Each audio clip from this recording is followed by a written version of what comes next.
A Camila está em Camila, outro lugar. tá. Ela pediu para a gente só avisar quando for começar que ela começa a transmissão online. It's 9:29. I think I think we no. Let's wait some 30 seconds, right? No need to We'll be turn more off our than video, but Swiss. good seminar.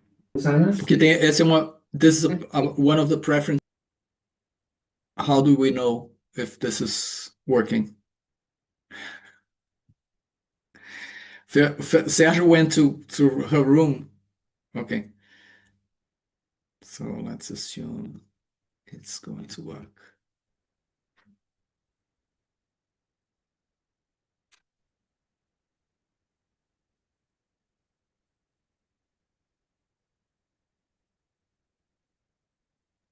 Eu vou checar, já volto, Edu. Tá, eu tô entrando no YouTube, aí eu posso ficar os dois juntos, né? Right?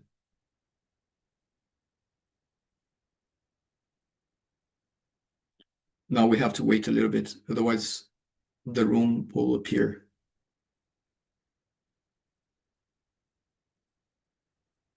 Okay. Okay, you can go. Okay. Thanks a lot. Well, my name is Eduardo Marques. I'm a professor political science at the Political Science Department of the University of São Paulo and the director of the Center for Metropolitan Studies of the same university. And I have the pleasure and the honor of chairing this session, this seminar, joint seminar between the DCP, USP, and SAIN, with Alison Post, Professor Alison Post from the University of Berkeley, and researcher Isabella Montini. I'm just going to give a brief presentation of the two, and then they can make their presentation. They are going to share the time and present different parts of the research. And I'm sure we'll have a very nice session. After that, their presentation, I'm going to make some comments or open to the floor, depending on how things work. So Professor Alison Post is Associate Professor at the Department of Political Science at Berkeley and member of the Global Metropolitan Studies group and co-director of this program of the University of Berkeley. She has a long career of publications about Latin America, mostly about our neighbor, Argentina, but also about Brazil and other countries. She has a very good and book about Argentina, called Foreign and Domestic Investments in Argentina, The Politics of Privatized Infrastructure, and has offered a long list of articles in prime journals about the politics of the access of infrastructure. And before Berkeley, she was, I think, postdoc in Stanford, visiting scholar at the Centro de Estudios de Estado y Sociedad in Buenos Aires, and also a member of ECLAC, of CEPAL for us Brazilians. And her work has been awarded several distinctions, considering the publications she did. And Isabella Montini is Bachelor of Political Science by Humboldt University in Berlin, Germany, and Masters in Latin American Studies by the University of Stanford, and now a PhD student at Berkeley under Alison's supervision. So I think I can pass the ball to them, and I'm sure we will have a wonderful seminar. Thanks a lot for the disponibility of being here with us. Thank you so much, Eduardo, for both for the kind invitation to present as well as for the kind introduction for both of us. And apologies, there's an ambulance going on outside. So if you hear some sirens, that's what that is. I am going to share my screen and set up some slides for everyone. Let me just get the slides going.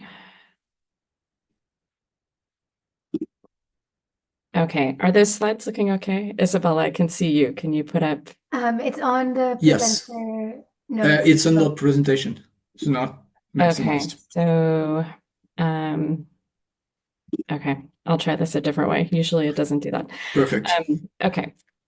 So we are going to be presenting from a large project that we've both been contributing to. This is on the base for it is a book project I've been working on that is looking at state presence in the periphery, and in particularly the ways that municipalities of different population sizes access funding for and execute urban infrastructure investment. So I'm going to start off presenting the kind of broader frame for the project, and Isabella is going to be focusing on the work we've been doing together in Brazil, looking at these dynamics on the empirical side. Okay, it's not letting, oh, there we go. So that's letting me advance now. Okay, so the broader motivation for the project stems from how we've traditionally thought about state presence. And in particular, if we look at the older literature on the urban bias that kind of grows out of work in low and middle income countries, there's been a common understanding that much of the most important access to infrastructure and services has really been centered in the urban core, particularly national capitals and regional capitals. We see this not only in this this earlier literature, but also in more recent work on the gradual development of state capacity across territory. So the notion is people living in these kind of prime urban centers have better access to infrastructure and services are easier to access.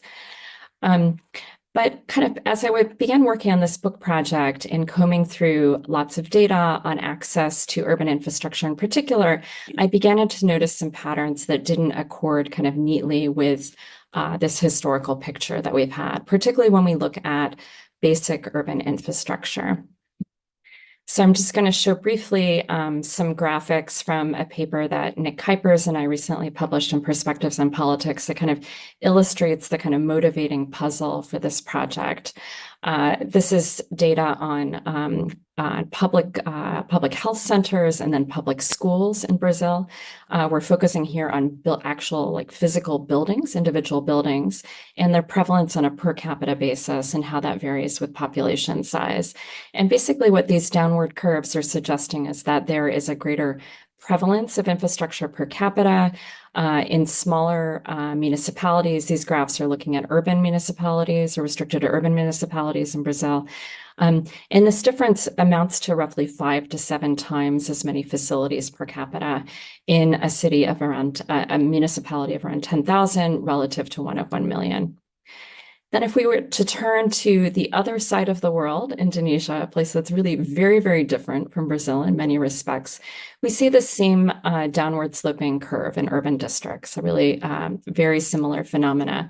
And so this kind of begs the question of what could be driving here, what is really the opposite of what we would expect based on this kind of literature on the urban bias, which emphasizes that infrastructure access should be kind of more prevalent in these larger cities. We might think that these patterns might be due to a number of factors we think of in the local public goods provision literature, things like recent population growth, population density, racial or ethnic diversity, GDP per capita, levels of political competition. But when we do some very simple cross-sectional analyses, we still see this kind of persistent relationship between schools per capita and health centers in both contexts. So what could be going on here? I do want to emphasize that these patterns that I'm showing you are reflective of the prevalence of infrastructure, but not service quality per se. It's less clear that service quality correlates with city size And just to provide some examples that kind of line up with the two types of infrastructure I've been showing you. Childhood vaccination rates for polio in the Indonesian case bear no relationship between city size and vaccination rates. In Brazil, we see a weak relationship. If we were to look at measures of school quality, there is no clear correlation between municipal population size and the quality of schools. So what we're talking about here is a phenomena related to the provision of infrastructure specifically. So in this presentation, we're going to do two things. We're going to I'm going to start off by walking us through a theoretical argument for why these patterns are emerging across countries that are really quite different from one another. And the kind of core of the argument centers on the fact that mayors and city councilors from smaller municipalities tend to have a comparative advantage in generating political returns from investment in infrastructure, and particularly simple infrastructure projects. And the argument we're going to be making is that, among other things, both credit claiming and credit attribution to higher level officials are more effective in these smaller municipalities. And then what Isabella is going to be presenting is a detailed case illustration drawing on some work that we've been doing, analyzing budget amendments in the Brazilian context. Okay, so I'm going to step back and situate our contribution in the broader literature, the kind of literatures that tend to think about why we might see variation in the availability of infrastructure across local government units. The first place we might look is the local public goods provision literature and the decentralization literatures. These literatures tend to emphasize local factors, things like local state capacity, variation in levels of diversity, et cetera. Yet, in some sense, thinking about urban infrastructure specifically, our sense was that this wasn't going to give us the analytic tools we needed, in part because most of the lion's share of funding for infrastructure tends to come through from higher levels of government and often through lobbying, right? So this encourages us to think about the distributed politics literature, which is concerned with thinking about what incentives higher level officials have to send projects to some districts over others. And here, as we all know, there are disagreements between those who sense or anticipate that funds will go to swing versus core voters or districts. There's a large literature on the role of partisan alignment and how that affects incentives to steer projects or funds to one place or another. What we're contributing here is an alternative as well as complementary predictor to these conversations, and that's a focus on city size, in particular municipality population size. So I'm going to walk through the argument step for step, kind of looking at different actors, their incentives, and how these fit together. So our starting point is really to think about mayors and others involved with municipalities as lobbyists. They tend to be the first place, the most visible place that voters can go when they want things. The expression in Spanish would be something like, this is the first port of call for voters if they have some sort of issue. These mayors or others involved with the municipality have the potential to greatly increase the services and particularly the infrastructure they can provide by lobbying higher tiers of government in order to tap into discretional funding flows that then can be used to augment whatever sorts of transfer payments and local tax revenues that they have already.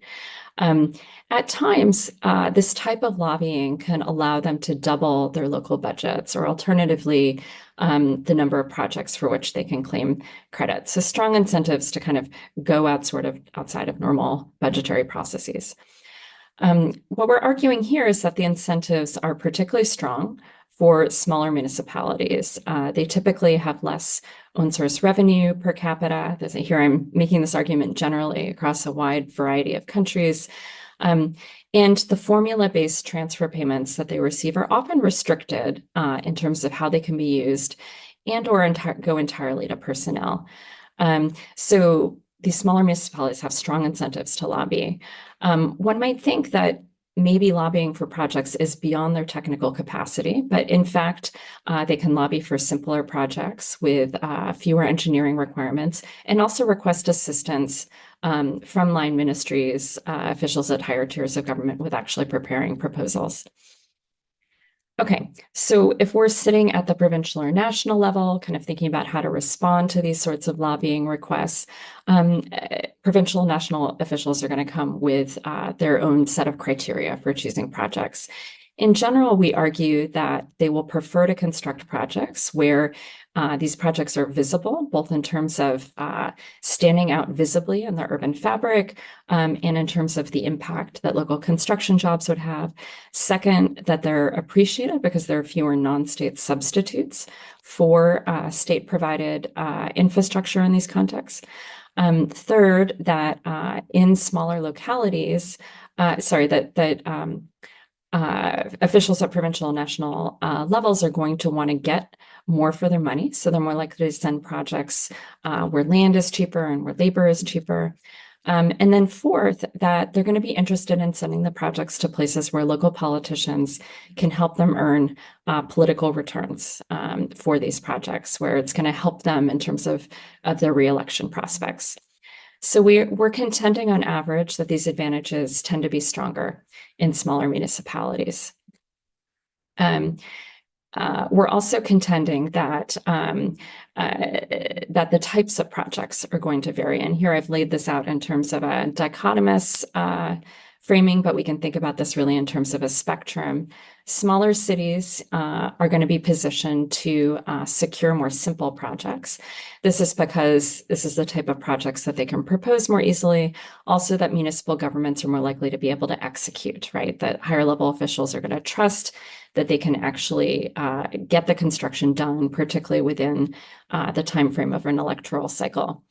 At the other end of the spectrum, we can think about larger cities as being places that can both propose more complex projects, as well as are often in a better position to execute them. So higher level officials, again, are going to be more likely to consider sending these kind of more complex projects their way. They also tend to be more in line with the sort of concerns and priorities that voters have in terms of wanting more complex infrastructure. There are reasons to expect that project execution may also be worse in smaller cities. And this has a lot to do with the strength of the local planning regimes. There are simply fewer engineers and architects with specific technical qualifications in smaller cities. Urban planning regimes, on average, tend to be less well developed. And there tends to be less oversight of the construction process, particularly when this is a municipal responsibility.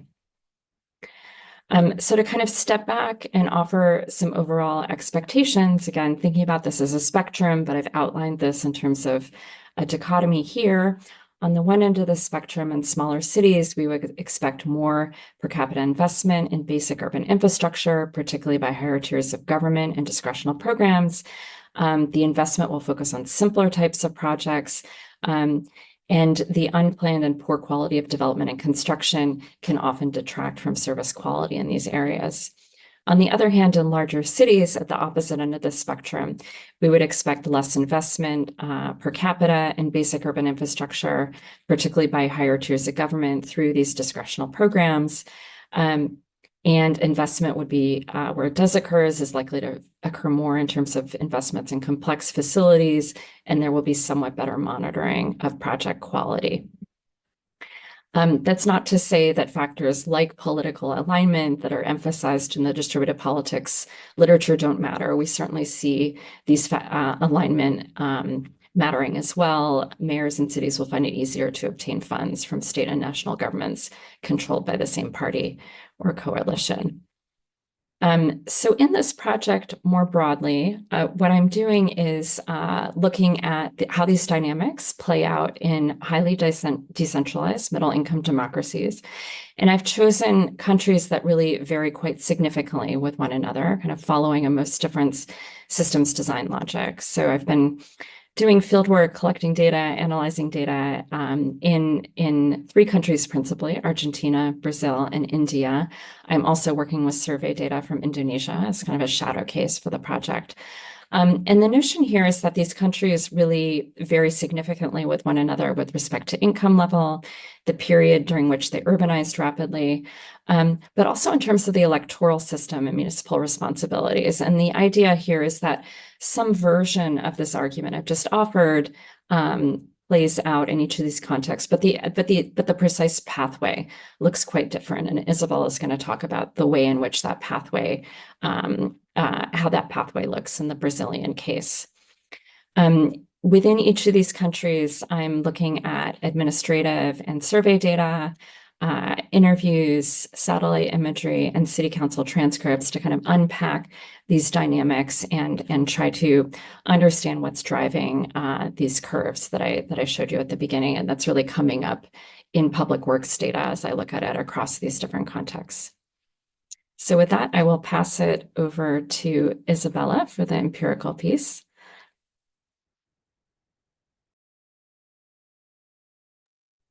Todo mundo consegue ver aqui o PowerPoint?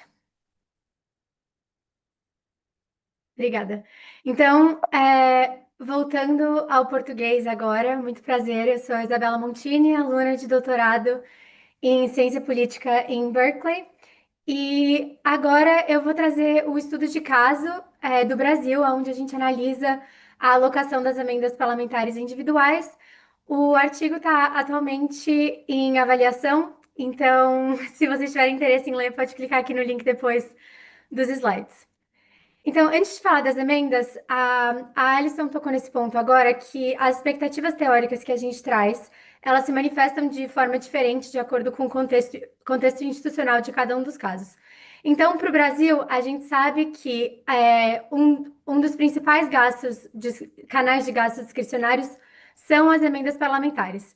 Então, como todos aqui sabem, o Brasil é um caso de sistema proporcional de lista aberta, em que o legislativo tem um controle particularmente forte do orçamento, em que deputados e senadores eles podem usar esses recursos discricionários, e principalmente os recursos das emendas parlamentares, né, para fins eleitorais e para trazer municípios ou alguns redutos para suas bases. Dito isso, então, a gente situa o caso das emendas parlamentares no Brasil como um desses principais tipos de recursos discricionários disponíveis para o Legislativo Federal, que se encaixa nessa discussão de Constituency Development Funds de países de média e baixa renda. E como todos aqui sabem também, as emendas parlamentares viraram um dos tópicos mais importantes na discussão política do Brasil hoje. Para contexto, 12,4 bilhões foram alocados para as emendas parlamentares impositivas em 2015, e em 2023 esse número cresceu para 25,2 bilhões e vem crescendo desde então. Então, para transicionar um pouco para a estratégia empírica do nosso artigo, onde a gente combina métodos qualitativos, então principalmente entrevistas, e também métodos quantitativos. Nós conduzimos 57 entrevistas ao longo de 5 anos, 12 delas foram em Brasília com deputados federais, senadores, assessores parlamentares, técnicos do orçamento legislativo, e outras 45 em São Paulo e no Maranhão, com prefeitos, vereadores, servidoras e principalmente em secretarias municipais. Além disso, nós criamos uma base de dados com aproximadamente 65 mil emendas parlamentares individuais para realizar os nossos testes de grande escala, os Large N Tests. Então, aqui para trazer um pouquinho da teoria geral do projeto de pesquisa que a Alison trouxe até agora, mas aplicando especificamente para o caso brasileiro. Então, na maioria das democracias descentralizadas, os governos locais, que geralmente são governados por prefeitos, são esse primeiro ponto de contato com os eleitores. E a gente sabe que os prefeitos podem aumentar significativamente o orçamento municipal, fazendo lobby por recursos discricionários, especialmente nos municípios menores. E para dar uma ideia da dimensão dessas diferenças, municípios com até 10 mil habitantes no Brasil coletam por volta de R$ 150 per capita em imposto, enquanto aqueles com 1 milhão coletam aproximadamente R$ 1.300. Então, realmente apesar das transferências constitucionais, como o Fundo de Participação dos Municípios, que eles até conseguem reduzir alguma dessas diferenças, as emendas parlamentares são extremamente importantes. Então, como disse um senador em Brasília, os municípios pequenos e médios, eles dependem das emendas para qualquer tipo de investimento, porque as receitas mal cobrem a folha de pagamento. E isso foi trazido também na questão de pensar em diferentes tipos de investimento, né, em que um consultor de orçamento disse: ninguém pode ir ao interior de um município pequeno e dizer que o prefeito deve cobrar mais IPTU. É muito melhor para a popularidade dele pegar o dinheiro de uma emenda parlamentar do que dizer que vai cobrar mais impostos. Então, para recapitular, a premissa central do nosso artigo é que municípios menores, eles estão mais bem posicionados para receber discursos discricionários do Legislativo Federal. Então, a pergunta que fica é, por que mandar essas emendas para os municípios menores? Então, do lado do Legislativo Federal, por que seria atrativo mandar esses recursos para cidades menores? Primeiro, a gente traz 4 mecanismos. O primeiro é que os projetos seriam mais visíveis no espaço urbano. Então, um deputado explicou para a gente em Brasília, por exemplo, que apesar dele estar pensando em concorrer à Prefeitura de São Paulo, ele nunca enviaria uma emenda para a capital porque não tem visibilidade. O segundo é que o custo per capita dos projetos poderia ser menor. Então, tanto por conta do custo de mão de obra, mas também pelo preço e pela disponibilidade de terrenos para construir projetos. E além disso, como o legislativo tem um número fixo, tanto em questão de valor, mas quanto o número de projetos que podem ser enviados por emendas parlamentares, os deputados conseguiriam maximizar o uso de seus orçamentos, enviando os projetos que são mais baratos per capita. Então, a terceira ideia que a gente traz aqui também é que existe uma maior dependência no setor público para serviços em cidades menores. Então, um assessor legislativo falou para a gente que a prefeitura é a maior empregadora em municípios pequenos. E, por último, essa ideia que a Alison trouxe antes também, de que seria mais fácil para políticos locais, então, no caso do Brasil, prefeitos e vereadores, coordenarem essa atribuição de crédito e entregar voto. Então, um prefeito de uma cidade pequena no Maranhão disse que a gente sempre faz questão, né, a prefeitura faz questão de mostrar para a população de quem veio aquele recurso. Então, quando tem alguma entrega de recursos de emendas parlamentares, então, nesse caso, uma ambulância, o deputado vai, está nas redes sociais, na TV, tudo mais.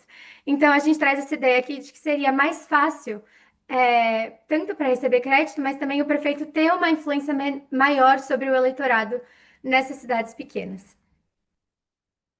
Então, falando um pouquinho sobre as nossas hipóteses concretas que a gente traz no artigo. A gente tem 2 blocos principais de hipóteses. O primeiro é sobre as expectativas em relação à distribuição de emendas.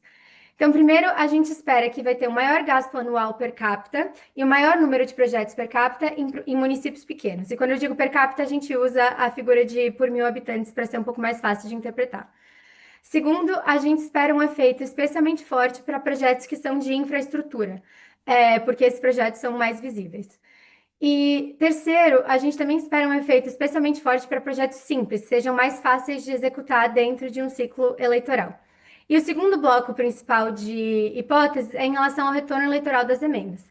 Então, primeiro, a gente espera que deputados federais ganhem mais votos de uma eleição para outra nos municípios onde eles tiram mais recursos ou mais projetos.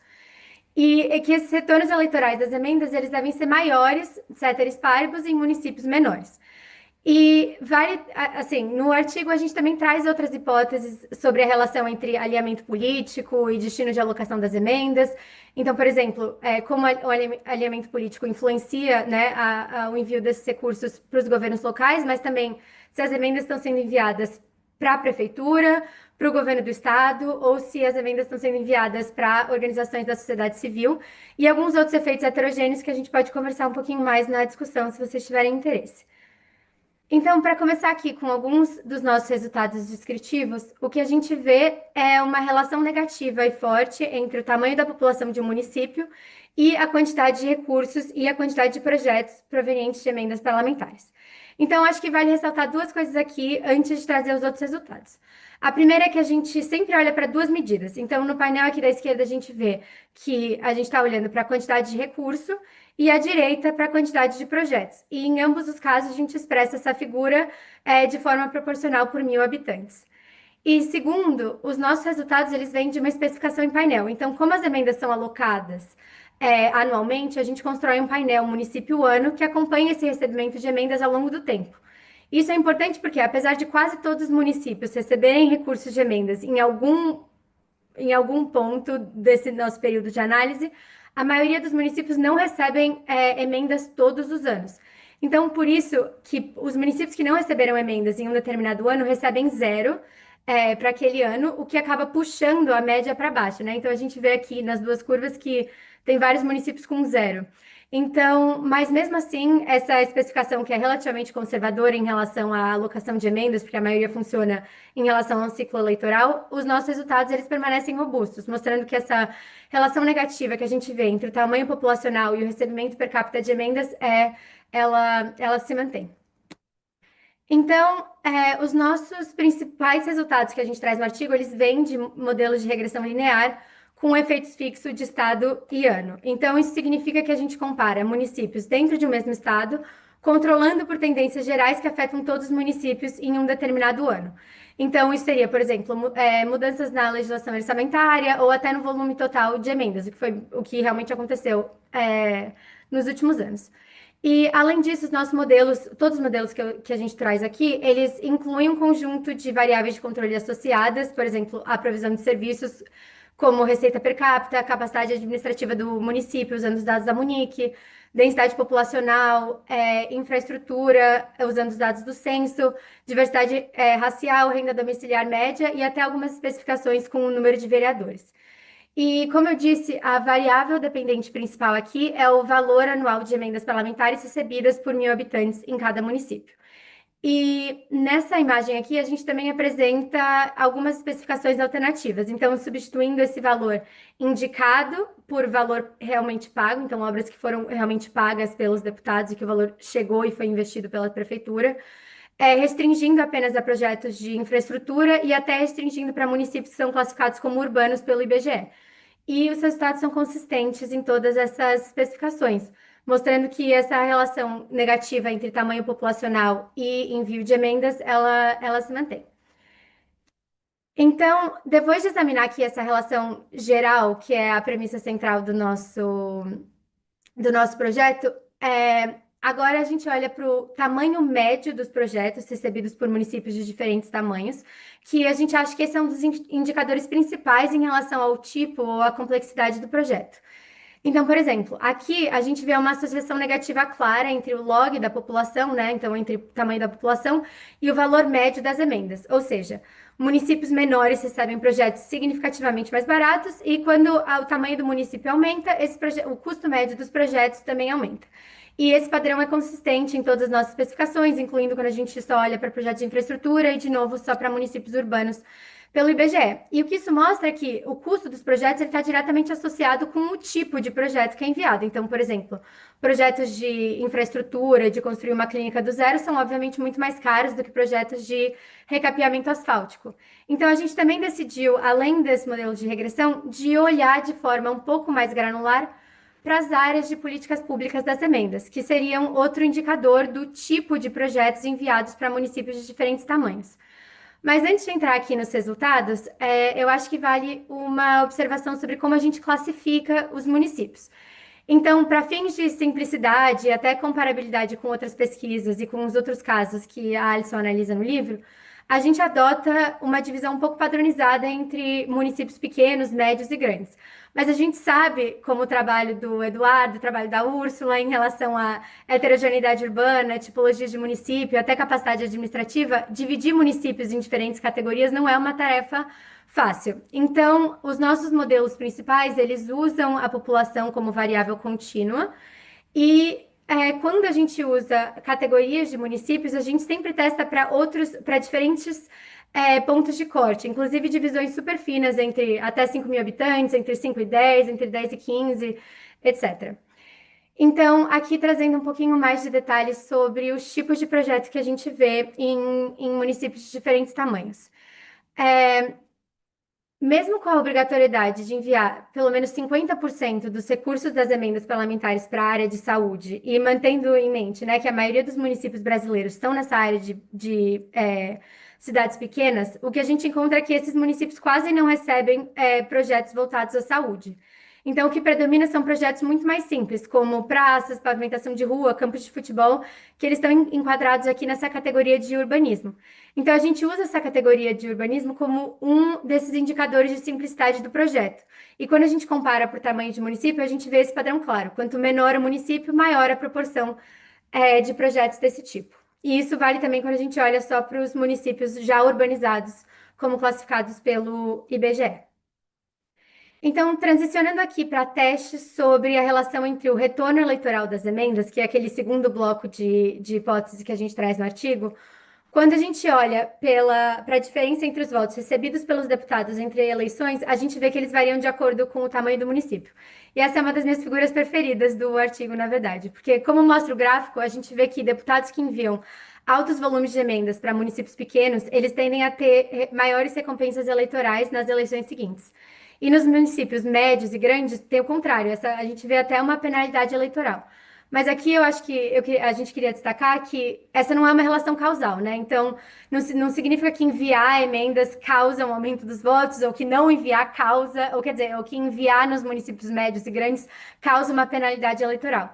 Mas o que a gente acha que esse padrão sugere é que, obviamente, os deputados têm que ter diferentes estratégias para conseguir votos em municípios de diferentes tipos. Então, o que a gente acha que isso mostra é que em cidades pequenas, uma estratégia particularmente eficaz para os deputados conseguirem mais votos na eleição seguinte é enviar recursos discricionários e, nesse caso, por emendas parlamentares. Então, quando nós olhamos o modelo de regressão ao nível do deputado, o que a gente vê, no geral, é uma relação positiva entre envio de recursos de emendas parlamentares e quantidade de votos na eleição seguinte. Mas o que a gente vê também é que esse efeito é claramente impulsionado por municípios menores. Então, olhando aqui para essas interações no gráfico de efeitos marginais, a gente vê que o retorno eleitoral das emendas ele é forte e positivo em cidades pequenas, mas que ele vai diminuindo à medida que o tamanho do município aumenta. Então, em cidades médias e grandes, esse efeito é ou neutro ou até negativo. De novo, não uma relação causal, mas só indicando que a estratégia eleitoral dos deputados varia de acordo com o tamanho do município. Então, eu acho que a gente pode falar mais sobre os testes de robustez na discussão, mas eu queria mencionar dois aqui que vêm com bastante frequência. O primeiro a gente recebeu bastante essa pergunta quando a gente apresentou o projeto, que é, será que esses resultados eles estão sendo impulsionados por deputados de direita que são mais prováveis de desenvolverem redutos eleitorais em municípios pequenos? E a resposta é que não, porque a gente observa padrões de alocação semelhantes entre projetos financiados por deputados de direita, esquerda e de centro. E a segunda pergunta seria: será que esses resultados não são impulsionados por tendências políticas a nível nacional? Então, eu acho que a pergunta que não quer calar é: e as emendas PIX? Então, quando a gente olha para os resultados, comparando o período antes e depois da criação das emendas PIX, ou dividindo os nossos resultados entre RPCs, então as emendas individuais impositivas, e as emendas PIX, a gente não vê diferença nesses padrões principais de alocação de recursos de emendas. Então, agora eu queria trazer um pouquinho aqui os testes dos 4 mecanismos diferentes que a gente propõe. E o primeiro o primeiro teste é sobre a visibilidade dos projetos. Então, para testar isso, o que a gente faz? A gente usa o recurso de linha do tempo do Google Earth para localizar uma amostra aleatória de projetos de emendas parlamentares em diferentes municípios. Então, usando as imagens de satélite, um esquema de classificação que a gente desenvolveu com alguns assistentes de pesquisa, a gente vê que 88% dos projetos estão localizados em áreas urbanas e 97 desses projetos nos centros urbanos principais e principalmente nas ruas e avenidas principais de um determinado município. E esse resultado, ele reforça o que a gente ouviu nas entrevistas, de que o político sabe que cano embaixo da terra não dá voto. Então, não é só sobre o tipo de resultado, mas também aonde no município aquele projeto está sendo enviado. E aqui tem uma imagem de linha do tempo que a gente vê de uma obra no centro de Itapiranga, no Amazonas, uma cidade de mais ou menos 10 mil habitantes, em que em 2019 foi o ano que a emenda parlamentar foi enviada, então a gente vê que ele começa a aparecer aqui no Google Earth. Em 2021, quando o projeto iniciou, a gente vê que já existe uma construção. Em 2024, quando esse projeto acaba de ser construído, aí a gente vê o complexo todo desse centro de atenção do idoso no Amazonas. E tem alguns exemplos assim no nosso artigo que são bem legais, dá para ver algumas construções, recapeamento asfáltico e tudo mais, trabalhadores com caminhão, etc. Então, o nosso segundo teste, ele é em relação a se existe uma falta de alternativa privada para serviços básicos em cidades pequenas. Então, usando os dados da Munic e também os dados do DataSUS, o que a gente vê é que enquanto mais de 80% das clínicas de saúde são públicas em cidades pequenas, menos de um quarto delas são públicas nas cidades grandes. E o mesmo vale para escolas, que em municípios muito pequenos, 99% dos alunos estão matriculados em escolas públicas, e nos grandes esse número cai para 77%. Então, rapidinho sobre o nosso terceiro mecanismo dos custos de produção, né? Usando os dados da RAIS, o que a gente vê é que o custo de mão de obra ele é maior nas cidades maiores. Então, trabalhadores formais em municípios pequenos, eles ganham apenas 2 salários mínimos, enquanto em municípios grandes ganham por volta de 3,28 salários mínimos por mês. Então, o que isso significa para construir o mesmo tipo de projeto em uma cidade pequena, é mais barato do que construir numa cidade grande. E o mesmo vale para a ideia de disponibilidade de terras e etc., que faz ser construir projetos em cidades menores um pouco mais simples e também mais barato, dado que os deputados têm uma quantidade fixa de recursos de emenda que eles podem enviar. Então, para testar o nosso último mecanismo da atribuição de crédito, primeiro a gente usa dados originais do America's Barometer, ou seja, a LAPOP, em que a gente tenta entender quem recebe o crédito por obras locais. Então, o que a gente pergunta é, uma obra pública que está sendo feita no município, quem deveria receber o crédito por aquela obra, mesmo quando aquela área de política pública não é necessariamente responsabilidade do prefeito. E o que a gente vê é que nos municípios pequenos, 40% dos respondentes, isso é bem maior do que nas outras categorias populacionais, atribuem qualquer tipo de obra pública ao prefeito. E para testar essa ideia de atribuição de crédito sendo mais simples em municípios pequenos, a gente traz 3 diferentes fontes de evidência. A primeira é que o número médio de deputados enviando projetos para municípios pequenos também é menor. Ou seja, existe um cenário de atribuição mais simples. Segundo, existe uma maior taxa de reeleição de prefeitos em cidades pequenas. Então, esses prefeitos eles têm uma presença um pouco mais consolidada e uma facilidade maior de desenvolver alguns tipos de relacionamento a longo prazo. E por último, a gente traz transcrição e análise de texto de sessões de vereadores nas câmaras municipais para ver se existe uma diferença sistemática pelo tamanho populacional nas menções de deputados recebendo crédito por enviar recursos de emendas parlamentares pelos vereadores. Então, para falar um pouquinho sobre algumas explicações alternativas, a gente enfatiza 4 no artigo. A primeira é que, como a gente mencionou, os resultados eles são robustos ao controle por infraestrutura pré-existente no município e outros preditores importantes.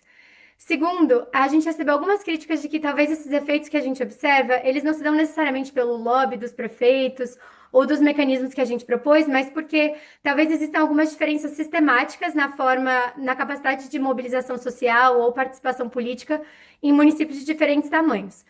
E usando os dados da LAPOP também, a gente vê que não tem evidência de que residentes de municípios de tamanhos diferentes são mais ou menos mobilizados.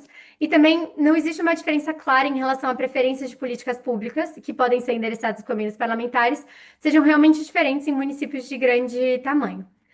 Além disso, a gente não vê que a explicação para esses resultados está na ideia de economies of scale nas cidades grandes, porque existem vários equipamentos públicos do mesmo tipo também aparecendo em municípios pequenos. E acho que a discussão sobre divisão de municípios é um pouco mais relevante nos Estados Unidos por conta do processo de gerrymandering, e agora, principalmente nos últimos tempos, mais relevante ainda aqui. A gente não vê nenhuma divisão recente de municípios no contexto brasileiro no período em que a gente estuda. Então, também a gente não vê indícios de que isso poderia estar endogenizando essas relações. Então, antes de concluir, eu queria trazer aqui 3 lições que a gente tira do caso brasileiro. A primeira é que a gente vê que os recursos e projetos de emendas parlamentares, eles fluem de forma desproporcional para municípios pequenos. O segundo é que os retornos eleitorais das emendas, eles são maiores nos municípios pequenos, então que essa estratégia eleitoral é particularmente benéfica em cidades pequenas.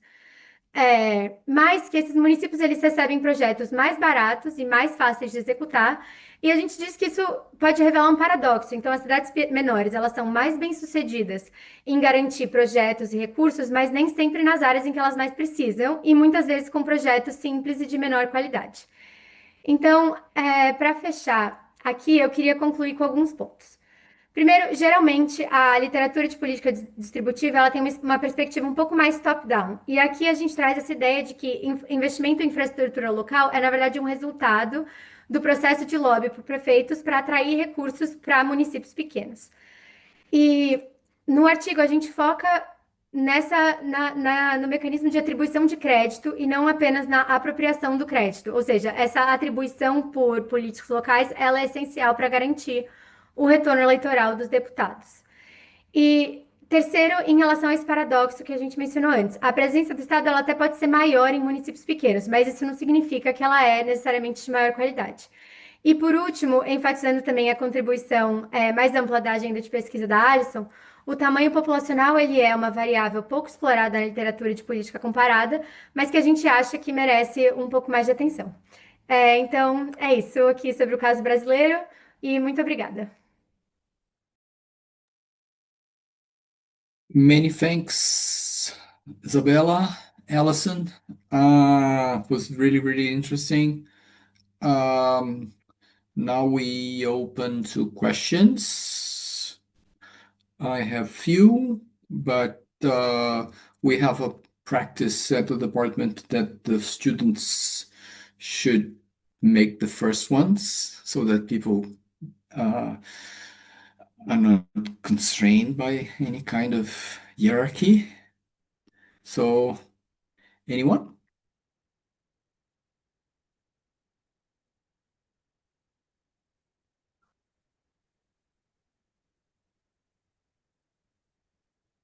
I can start if no one starts.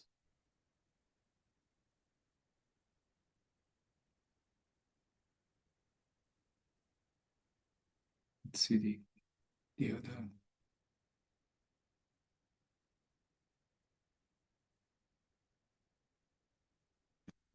You can pose questions in Portuguese, both Portuguese and English, both here at the web chat and at the YouTube, and I can read them.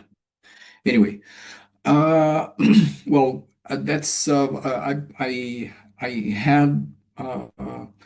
had a previous contact with part of these results. I have to say it's much more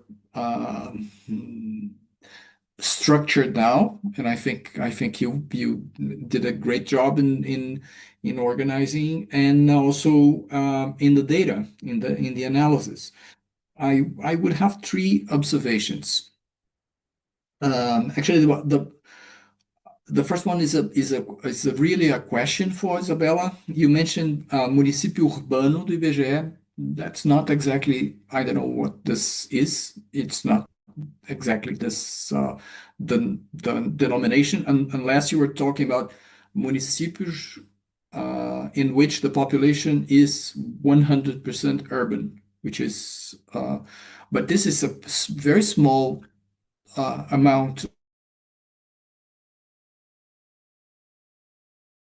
In most of the municipalities you have, I would say should be 100 municipalities, not more than that. I don't know. I'm guessing. Anyway, this is the first question, which is something of actually asking you to precise this. The second thing is that is a question if you have considered testing types of federal deputies, considering their voting patterns. It occurred to me the kind of exercise that Barry Ames did a long time ago, classifying the deputados federais into concentrated and predominant because of the looking at the spatial patterns of voting and trying actually in your case this would be a good way to get the ex-mayors or the persons who have hot spots of concentrated votes in small cities or groups of cities, because considering the logic of the Brazilian electoral system, you have a lot of federal representatives who are elected scattered, YouTubers, I don't know, football players, and people like this, but also people who can campaign in large metropolitan areas. In the case of São Paulo, you have a lot of persons who are elected almost entirely in the metropolitan region of São Paulo. So my question is, if you did this and if you do this, you might get two different patterns of distribution of amendments because, for example, in the metropolitan region of São Paulo, you have left-wing federal representatives sending emendas to universities or to labor unions or NGOs and things like that. And the third thing is just an observation. It's good that you used Google Earth and managed to find the public works, because in some cases, I would guess the public works are not foundable in the satellite images not because they are hidden, but because they really don't exist or exist very rarely. So that's good. Now we have a lot of questions here. Maybe we could join mine with other two, and then you answer, and then we do a second round. So Sophia Martin asks or comments, excellent work and presentation. I would like to know about the mechanisms of distribution of budgetary distribution in the US for local projects, and how the phenomenon of budgetary amendments is comparable to other countries that you study. Ursula Perez asks, hi, Alison and Isabella. Congratulations for the research. Super interesting, the kind of information that you brought in complement with the data of the municipalities. Certainly, me and Edu have a lot of things to chat between the researches.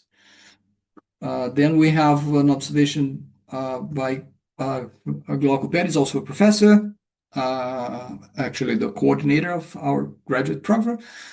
We received a message on the QCA. Hello, could Alison and Isabella comment on the results on the other examined countries and how they compare to Brazil?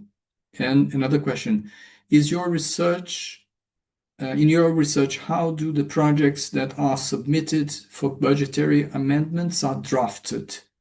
Are they drafted by the small municipalities themselves, or there are other actors that help them? At one point, Alison mentioned the figure of the budget consultant. This is a question formulated by Alexandre Fontinelli, one of our graduate students. Then Ursula complemented. One doubt that I have is if you manage to follow the municipalities through the years to test what happened with the investments after the execution of the amendment. Since the municipalities do not receive resources every year, a question of sustainability may become a problem for future mayors, especially when you change the mayor from one, at least, sorry. The same thing for the mayors elected in small municipalities. And Lucas França, our master student, says, "Congrats for the research. I have a doubt because of why using the expression lobby. I had the impression that there would be a fit between areas of influence of federal deputies with mayors aligned not necessarily by party, but by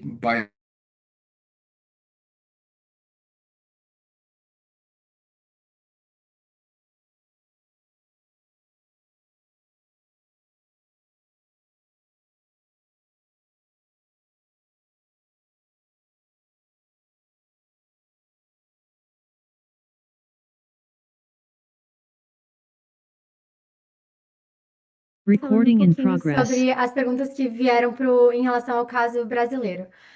Primeiro, Edu, sobre a sua pergunta em relação à classificação urbana dos municípios pelo IBGE. Eu posso te mandar um link aqui. Em 2017, na verdade, o IBGE propôs essa nova classificação de municípios entre urbanos, intermediários e rurais. E, na verdade, eu acho que em 2000, se eu não me engano, em 2010, eu não lembro se foi em 2010 ou em 2017, quando saiu a população, eu acho que foi em relação ao censo de 2010. Mais ou menos 75% da população brasileira era considerada como urbana, né? E então essa nova classificação ela não é oficial do censo em relação aos municípios, mas é uma classificação que o IBGE trouxe depois para classificar a maior parte da população em de determinados municípios como majoritariamente urbano, majoritariamente rural ou nessa fase de intermediário. Talvez isso responda à sua pergunta. Em relação a encontrar projetos com as imagens de satélite, você está totalmente certo. A gente teve bastante dificuldade em encontrar os projetos. Eu acho que, na verdade, a gente teve menos dificuldade do que a gente imaginou ter.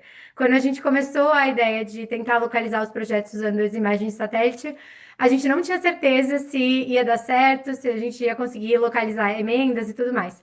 A maior parte da dificuldade, ela veio, na verdade, quando a descrição das emendas não dá informação suficiente para localizar o tipo de projeto no município. Mas na maioria das descrições de projeto, principalmente quando existe uma das variáveis do portal da transparência é se inclui obra. Então, se o projeto tem algum tipo de construção. Então, principalmente esses projetos que incluem obra, eles vêm com algum tipo de classificação, incluindo muitas vezes o CNPJ, quando é uma reforma ou alguma coisa assim, o que faz ser muito mais fácil de localizar. Mas eu acho que a questão principal aqui é que a gente não tem certeza sobre algum tipo de incerteza sistemática que vem de projetos que não podem ser localizados versus de projetos que podem. Então, a gente tenta complementar isso com essa ideia de projetos são visíveis, com algumas das nossas evidências qualitativas, né, que tentam trazer um pouco da questão da visibilidade dos projetos. Então, agora em relação à dúvida da Úrsula, com certeza vai ser ótimo conversar mais sobre a pesquisa. Em relação a se a gente consegue acompanhar os municípios ao longo dos anos, a gente não faz isso no artigo em relação a acompanhar ao longo dos anos, mas isso foi uma coisa que eu acho que tanto eu quanto a Alison ouvimos bastante nas entrevistas, de que uma das dificuldades de enviar projetos para municípios pequenos e um dos motivos pelos quais os deputados normalmente justificam enviar projetos simples para municípios pequenos é exatamente pelo fato de que não existe receita própria para manutenção, como você mesmo disse, desses projetos ao longo do tempo. Então, o envio de projetos super complexos, ele, na verdade, ele não consegue se sustentar. Então, que projetos mais simples, que podem ser complementados e depois que eles podem ser enviados de novo, então, recapeamento asfáltico. A gente viu vários municípios pequenos que recebem 10 vezes projetos de recapeamento asfáltico para a mesma faixa de rua. Então, ele é uma coisa que ela não tem uma... É muito difícil de ver esse desenvolvimento ao longo do tempo, ou que a gente vê que realmente a infraestrutura do município ela está se desenvolvendo ao longo do tempo com base nas emendas parlamentares. Mas isso eu acho que isso é mais uma impressão vinda dos projetos e das entrevistas, mais do que algo que a gente tem evidência assim sistemática para mostrar. Então, em relação à expressão do lobby, a pergunta do Lucas. Existe sim um encaixe entre a área de influência do deputado e prefeitos alinhados, não só partidariamente, mas também ideologicamente. Mas isso não é uma explicação que vai contra o que a gente propõe nessa relação do lobby. O que a gente chama de lobby é mais essa ideia de que, por exemplo, os prefeitos estão sempre em Brasília se encontrando com deputados para pedir projetos. E relacionado à outra pergunta, óbvio que existe essa questão de considerar o que o prefeito pede em relação a projetos, mas também essa é uma articulação conjunta, e agora com as emendas PIX, essa ideia de poder escolher o tipo de projeto aumentou ainda mais, porque o deputado pode só liberar a quantidade de recursos e o município escolhe como quer investir, então acho que a lógica mudou um pouco nos últimos anos, mas que essa ideia de lobby ela vem mais sobre a pressão e a ideia de que os políticos locais estão sempre atrás dos deputados e senadores para conseguir esses recursos para enviar para os municípios. E não necessariamente que isso não se alinha a uma lógica política ou ideológica partidária, mas sim que é mais essa ideia da demanda por projetos. Acho que eu vou parar por aqui. Thank you, Isabella. I'll maybe pick up on some of the questions that Isabella didn't have a chance to get to. Just to follow up briefly on the urban designation, Eduardo, it's about 1,500, 1,600 municipalities that, based on this contiguity of 300 people per square kilometer spatial layout, that IBGE kind of classified as urban. And so when we do the urban subset, that's what we're subsetting to, kind of following the IBGE documentation. I love, Eduardo, your idea of kind of working with classifying the deputies and kind of looking at these different portfolios of places that they work with. It's something that's been on our mind on our kind of to-do list in terms of improving the paper, and kind of we're gradually making our way down it. But I think you're absolutely right. That would really kind of pin down exactly which deputies we're talking about that are driving the broader patterns. So thank you for reminding us of the importance of getting through that analysis. Regarding your observation about the prevalence of sending projects to non-state entities, particularly in the larger metropolitan areas, that's something that we didn't foreground in the presentation, but we've actually done that analysis to see if the deputies are more likely to send to non-state providers in larger municipalities and in metropolitan areas rather than in smaller places, in part because the population of kind of viable non-state executors of projects is going to be larger in these bigger urban spaces. You have more private hospitals, more universities, et cetera. And so we do see that pattern in the data, that the kind of probability of sending a budget amendment to a non-state recipient as opposed to a municipality is much higher in as you kind of go up in population size. So we didn't foreground that, but I think that's kind of part of mapping this broader landscape in terms of deputy strategies that you've hinted toward, and that we need to kind of bring out more in the paper, I think. So to Sophia's question about if there are equivalent funding mechanisms in other countries, as Isabella mentioned briefly, this notion of a constituency development fund, which is how we might potentially characterize the budget amendments in Brazil, is something that we see in a number of different countries. We have a list in the paper link that Isabella posted, but it's places like India, where I'm also working. Both the national MPs and the state MPs have pockets of funds that are similar. Like every legislator gets the same amount, they can spend them in their districts, et cetera. And so I'm actually analyzing that data. I can't get it for all of India, but I'm working in the state of Rajasthan, and I see a very similar pattern in terms of the smaller municipalities getting more funds on a per capita basis there. And so that's kind of a funding stream that's similar to what we're seeing in the Brazilian case, similar sort of logic, although those are single member districts rather than the kind of electoral system that you have in the Brazilian case. The pathways look somewhat different in countries where legislators are more dependent on a party organization. So if we look in Argentina, for example, there the discretional public works funds really go through the governor and the line ministries in the province. And so as a municipality or a mayor, what you're doing is lobbying the governor and lobbying the minister of public works. And so there, if you look to how the public works funding at the provincial level is distributed, that's where you see this kind of pattern in terms of the money going to the smaller municipalities. So it's a somewhat different pathway. And I think in each case, what I'm trying to do in the project is think through how the institutional environment kind of sets up incentives so that we see this kind of logic working through different pathways in different contexts. So hopefully that goes some way towards answering or responding to your questions. I'm not sure if we touched on everything. Did I miss anything?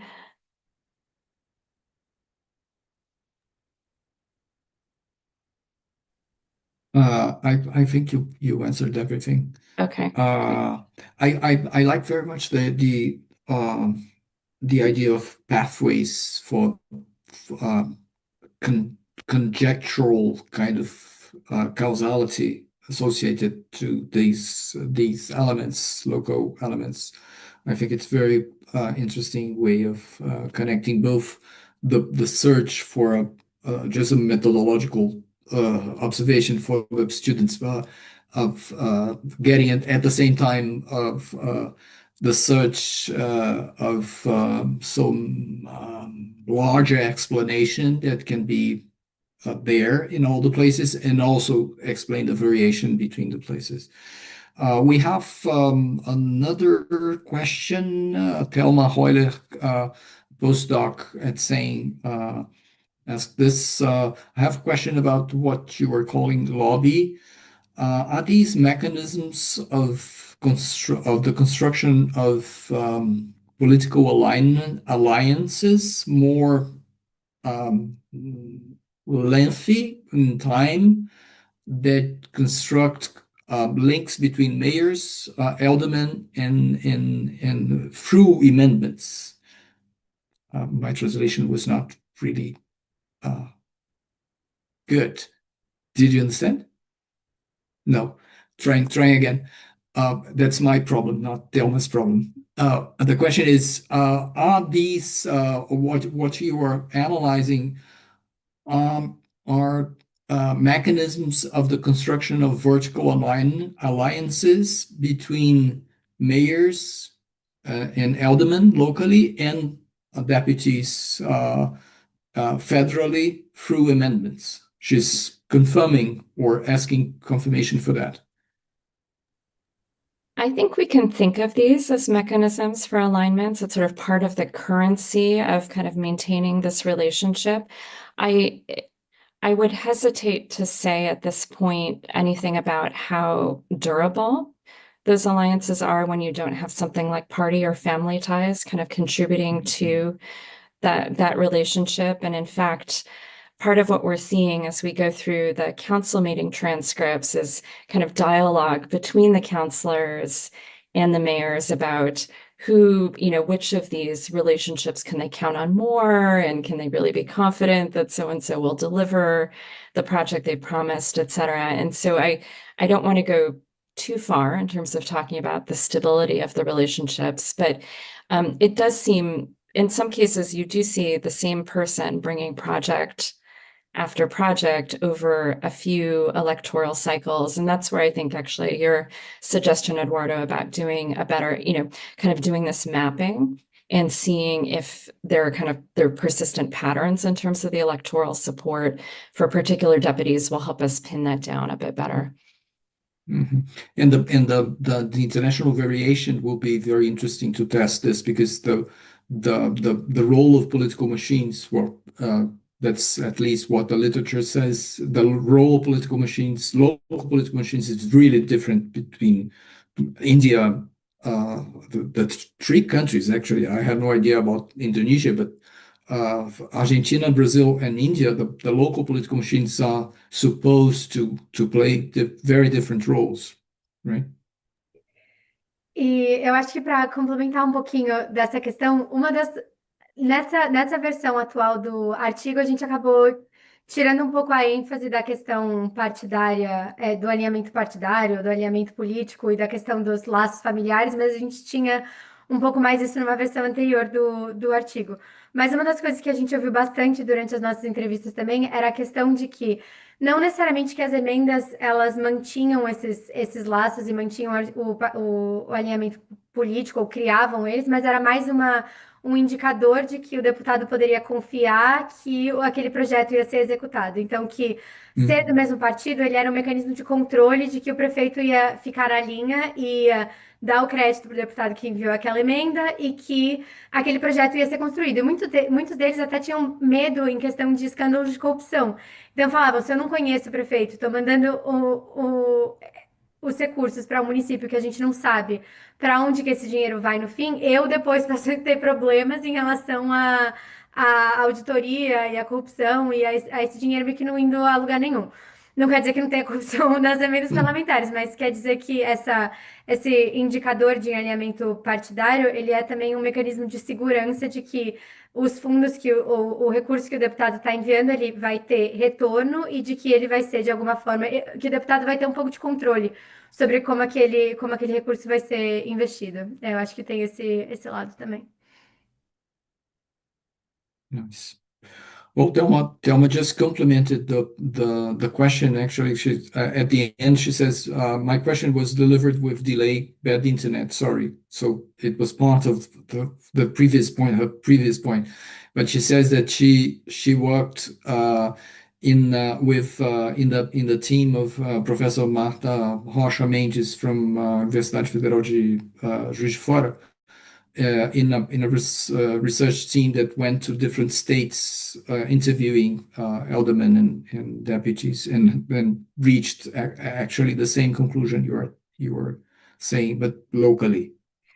Yeah, and I actually just had the opportunity to meet Marta at Repsol 2 weeks ago in Uruguay, and yes, they're doing really, really interesting work. Her team.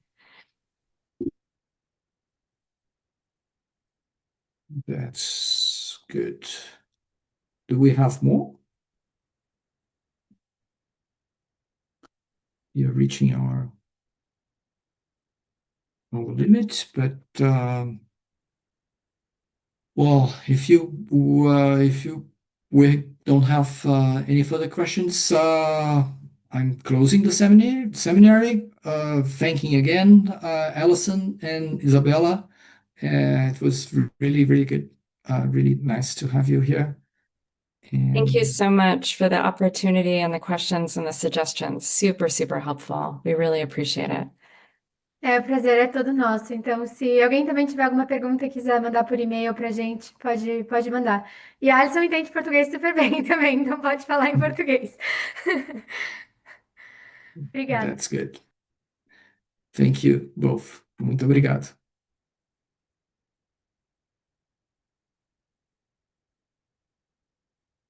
Camila tá